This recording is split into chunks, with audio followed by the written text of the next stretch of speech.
Континуираната физичка активност и правилната исхрана се од клучно значење за психофизичкиот развој на децата.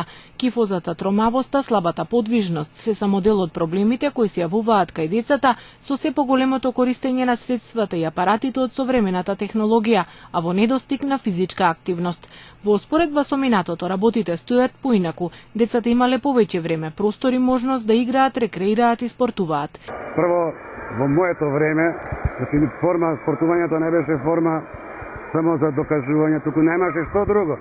Децата во летниот период, овде на река има прилика и таа моторика, деформите од тие генерација,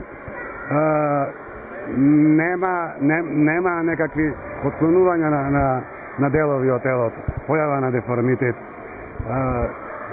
Вашите генерации, тие средни години исто така, немаше појава на интернет, на компјутери, на мобилни, исто така беа активни. Преку спортот во училиштата имаше голема масовност. Немаше утето, ако збориме конкретно, немаше дете што не знае да плива или да скија во зимскиот период. Беше, да ви кажем, и достапно. За секој скромни, со скромни примања, пари можеше да вежба или пливање, или скијање, или гимнастика. Во поново време, има 2-3 години, да сум изненаден пријатно, бидејќи директно сум сведок на секоја година од систематски прегледи резултати ни покажуваат страшна појава, процентот се зголемува на неправилно држање на телото.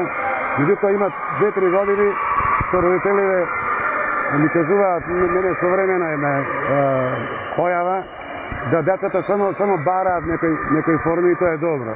Значи, ако на родителите најголема љубов со децата, добро ни мислат, така знаат дека спортот исклучиво највише помага во психофизичкиот развој.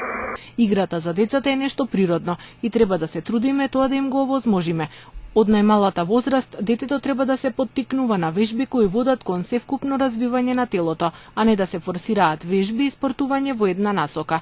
За поорганизирана примена на спортот или некои физички активности, ние преферираме тоа да биде над 4 години. Кога детето ќе достигне одредена возраст, да може колку толку да се склопи во одредена организирана форма на активност.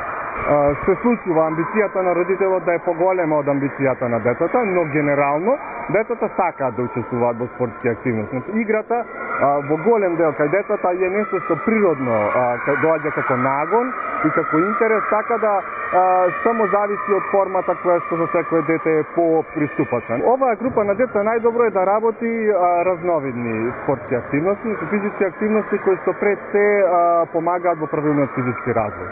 Што подразбира тоа? Тоа подразбира севкупно развивање на организмот, а не само во една насока. Затоа децата кои што се на помала возраст, негде до 10-12 години, добро е да се воведени во повеќе активности. Бидејќи целокупната координација на телото и јакнењето на голем дел на мускулни групи на сестран начин овозможуваат и сестран развој на детето. Бидејќи ако од премногу рано се почне со еднонасочно, често се случуваат и професионални деформации во спортот. Така да во тој домен, кога веќе детето се израсне во правилно, со повеќе спортски активности кои што нема да преферираат од само една насока или специјализација која што може да доведе до такви професионални деформации, тогаш веќе детето може и да му помогне понатаму во професионалниот развој, доколку детето се одлучи по-професионално да се бави или нешто по-конкретно да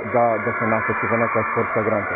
Прво и основно е колку што можеме поќе да ги откачиме од да не седа дома пред телевизор, да не игра, што мислим дека е многу тешко. И ја како родител со тие проблеми се соочувам секојдневно. За разлика од тоа време, ние кога смо биле на нивна возраст, функционирал и малскиот живот, имало многу поќе деца, имало многу игра. Сега тоа се текна време се забрала, го нема од тих причини и мислим дека физичката активност организирана е моментално единствен простор кај што може детенцето правилно психофизички да се разви. Децата треба да се поттикнуваат секое слободно време да го користат за спорт. а минимум 2 до 3 пати неделна рекреација е пожелна за добар психофизички развој.